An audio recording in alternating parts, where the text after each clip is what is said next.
श्री स्वामी समर्थ। आज आपण भाऊबीज स्पेशल पनीर मसाल्याची रेसिपी करूयात।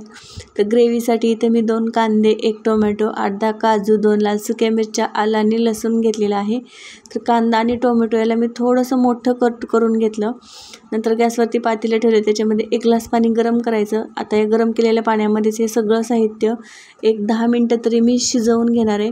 10 मिनटानंतर याला थोडंसं थंड करून घ्यायचं आणि नंतर एका मिक्सरच्या भांड्यामध्ये काढून याची छान अशी प्युरी बनवून घ्यायची। तर ही पनीर मसाल्याची भाजी करायला खूप साधी, सोपी आणि पटकन बनवून तयार होते। नंतर गॅसवरती कढई ठेवायची, त्याच्यामध्ये 1 पळीभर तेल घालायचं। तेलावरतीच इथं मी 1.5 चमचा तूप घातलेला आहे आणि आता तुपावरतीच इथं मी थोडंसं जिरं घालणार आहे। तर तुम्ही तुपाऐवजी बटरही वापरू शकता। आता जिरं घालायचं। जिरं छान फुललं की याच्यावरतीच 1 तमालपत्र, 2 लवंग, 2 काळी मिरी, 1 हिरवी वेलची आणि दालचिनी टाकून नंतर याच्यावरतीच थोडंसं किसून घेतलेलं आलं आणि लसूण टाकायचं। याची मस्त खमंग फोडणी करायची। तर ग्रेव्हीला छान दाटसरपणा यावा म्हणून फोडणीमध्ये मी अर्धा चमचा बेसन टाकून त्याचा छान सुगंध येईपर्यंत परतून घ्यायचं।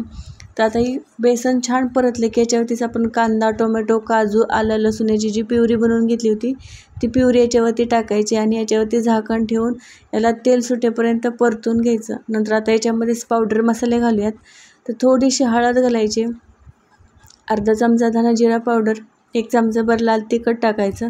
हे छान या ग्रेव्हीमध्ये छान मिक्स करून घ्यायचं। तर ग्रेव्हीला आणखी छान टेस्ट यावी म्हणून याच्यामध्ये मी अर्धा चमचा खवा टाकलेला आहे, तो सुद्धा आता ग्रेव्हीमध्ये छान मिक्स करून घ्यायचा। तर आता ग्रेव्ही कितपत दाटसर किंवा पातळसर हवी त्या हिशोबाने तुम्ही याच्यामध्ये पाणी घालायचं। तर आता याला छान शिजवून घ्यायचं 1-2 मिनटं तरी। नंतर चवीपुरतं याच्यामध्ये मी अर्धा चमचा मीठ घातलेलं आहे।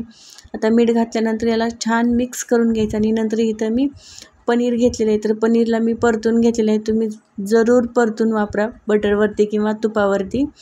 तर आता हे छान मिक्स करून घ्यायचं। तर आता याच्यावरतीच मी 1 चमचाभर कसुरी मेथी हातावरती चोळून टाकलेली आहे। नंतर थोडासा गरम मसाला टाकायचा। नंतर आता हे सगळं छान मिक्स करून घ्यायचं आणि हे पनीर 1-2 मिनटं तरी छान शिजवून घ्यायचं। तर आपली एकदम साधी, सोपी, पटकन तयार होणारी पनीरची भाजी तयार होते। तर आता आपण छान याचं ताट बनवून घेऊयात। तर मी अगोदरच डाळ, वरण, भात, चपाती हे बनवून घेतलं होतं। तर आता मस्त याचं ताट बनवून घेऊयात। तर एका वाटीमध्ये पनीरची भाजी, एका वाटीमध्ये वरण बनवून घेतलेलं आहे। थोडीशी कोथिंबीर टाकायची। तर आता भातावरती मी थोडंसं वरण टाकून त्याच्यावरती तूप घालणार आहे। नंतर 1 हिरवी मिरची।